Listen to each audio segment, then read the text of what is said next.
কোচবিহারের মেখলিগঞ্জ ডিসিআরসির সামনে একটি গাড়ি ঢুকতেই হাতাহাতি শুরু হয়ে যায় তৃণমূল আর বিজেপি কর্মী সমর্থকদের মধ্যে।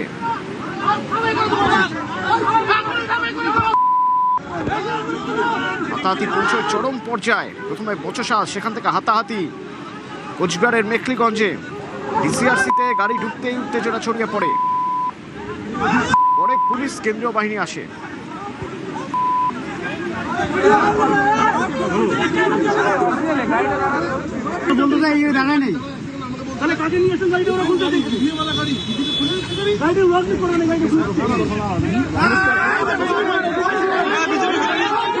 বিজেপি খুলে নেই, কোনো বিজেপি খুলে নেই, বিজেপি খুলে নেই, বিজেপি খুলে নেই। ওদিকে আলিপুরদুয়ার বিশ্ববিদ্যালয়তে হচ্ছে ডিসিআরসি স্ট্রং রুম, সেখানে সেই স্ট্রং রুম পাহারা দিচ্ছেন বিজেপি নেতা কর্মীরা। বিজেপি জেলা সভাপতি স্ট্রং রুমের পাহারা দিচ্ছেন কেন না, অভিযোগ করছেন যে ইভিএমে হয়তো কারচুপি হতে পারে, ইভিএম পাল্টে দেওয়া হতে পারে আশঙ্কা করছেন, এবং বিজেপির এই অভিযোগে স্ট্রং রুমের নিরাপত্তাও বাড়িয়েছে কমিশন।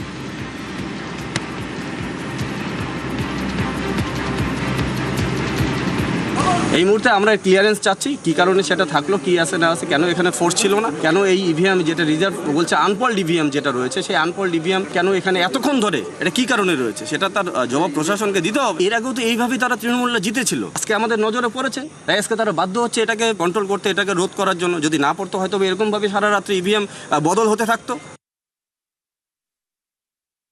এখন আস্তে আস্তে আমাদের বুথ ফেরত সমস্ত ইভিএমগুলো আসছে। তৃণমূল কংগ্রেস দলের তরফ থেকে আমাদের পাঠানো হয়েছে, আরও কয়েকজন প্রতিনিধি আসছে যে স্ট্রং রুমগুলো সিল হবে সেই বিষয়টা। তো আমরা আসি, তো ওখানে আমরা জাম দেখতে পারি, তারপরে আমরা এদিক দিয়ে আসি, তো ভাবছি এদিক দিয়ে হয়তো ঢুকি ফাঁকা আছে। যদি এখন সব কিছু আমরা জানি যে নির্বাচন কমিশনের আন্ডারে সব কিছু আয়ত্তাতে আছে, এখন যদি কোনো কিছু যদি এরকম অবশ্যই হয় তাহলে অবশ্যই সেটা নির্বাচন কমিশন বা প্রশাসনের গাফিলতি হিসাবেই আমরা ধরব। তো সেই বিষয়টা কী আছে আমরা তো পুরোপুরি না জেনে বলতে পারছি না।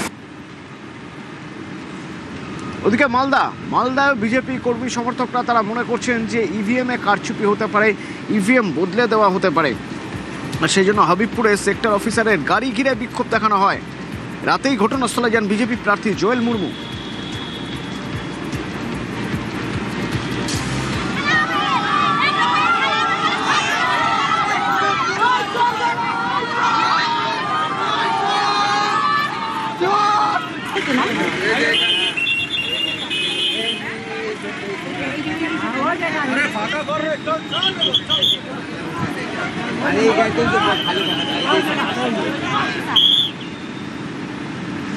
শেষ বেলায় কোথাও যেন একটু এক ফোঁটা চোনা পড়ে যাচ্ছিল আর একটু হলে, কারণ ইভিএম নিয়ে যে গাড়িগুলো যাচ্ছে সেই গাড়িগুলো দিগ্ভ্রান্ত হয়ে যায় এবং কোনো রকম কোনো নিরাপত্তা ছাড়া তারা এসে ঢুকে শহরে।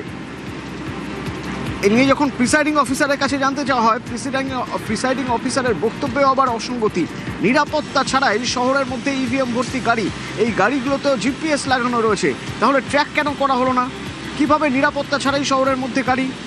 আবার ওদিকে বোলপুরে ইভিএম উদ্ধার, সেখানেও একাধিক প্রশ্ন। জার্কিংয়ে খুলেছে স্যার, জার্কিংয়ে খুলেছে, এটা তো রিজার্ভ ইভিএম স্যার, এটা বাঁধা স্যার, অ্যাডজাস্টমেন্টটা বাঁধা আছে স্যার।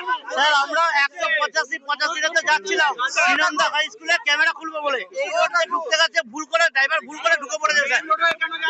এটা ড্রাইভার ভুল করে ফেলেছে, আমি একটা অন্য বুথে ছিলাম। আর এ নিয়ে এই তুমুল চর্চা।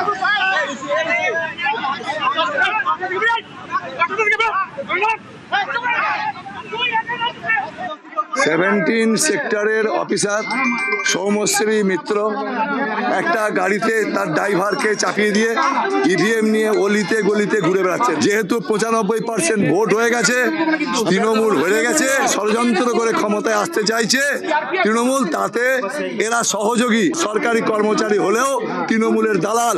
ইভিএম কি খেলার বস্তু?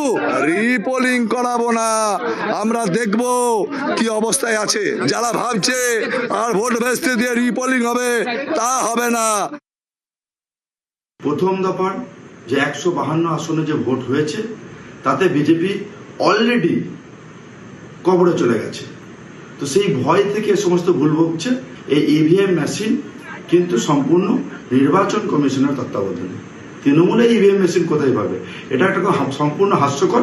সন্ধ্যা পর্যন্ত যে ভোট কমপ্লিট হয়েছে, বিভিন্ন জায়গা থেকে আমাদের বোলপুরের যে বোলপুর কলেজে যে কেন্দ্র করা হয়েছে সেখানে আসছিল, সেখান থেকে রাস্তায় তারা আটকে এই একটা নাটক করছে, এটা ছাড়া আর কিচ্ছু নয়। ওদিকে পাঁশকুড়ার বিজেপি প্রার্থী সিন্টু সেনাপতি তিনি অভিযোগ করছেন যে ইভিএম বদলে দেওয়ার চেষ্টা হয়েছে। তর্কাতর্কি শুরু করেন ভোট কর্মীদের সঙ্গে। প্রিসাইডিং অফিসারের সঙ্গে বিজেপি প্রার্থীর বচসা বেঁধে যায়। পরে পরিস্থিতি সামলাতে কেন্দ্রীয় বাহিনী পুলিশ।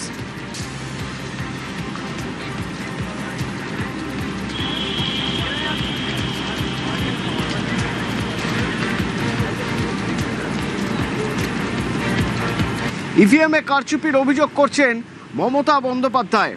মমতা বন্দ্যোপাধ্যায় ইভিএমে কারচুপির চেষ্টার অভিযোগ করছেন এবং তার টার্গেট মোদি। নিশানায় কমিশন। আপনি বলছেন বাংলায় এসে ভোটের দিন আপনি জিতছেন, এটা আপনি বলতে পারেন? জনগণকে বিশ্বাস করুন। এত মহামূর্খ হন কি করে? তার মানে কি আপনি ইভিএম মেশিনে ফিট করে রেখে দিয়েছেন? তা নাহলে এ কথা আপনি বলেন কি করে? যত ভোট পড়ছে সব আপনার। আর আমি শুনেছি কোনো একটা কমিশনের অফিস থেকে যারা নির্বাচন পরিচালনা করেন খবর খাওয়াচ্ছে 4টে থেকে নাকি গন্ডগোল হবে। তার মানে কি গন্ডগোল করে প্ল্যান করেছেন ইভিএম ছাপ্পা দিয়ে, সিআরপিএফকে দিয়ে ছাপ্পা দিয়ে ইভিএম মেশিন করে দখল করার? ধর্মের কল বাতাসে নড়ে। আপনারা যেটাই করবেন সেটাই আপনাদের বিরুদ্ধে যাবে।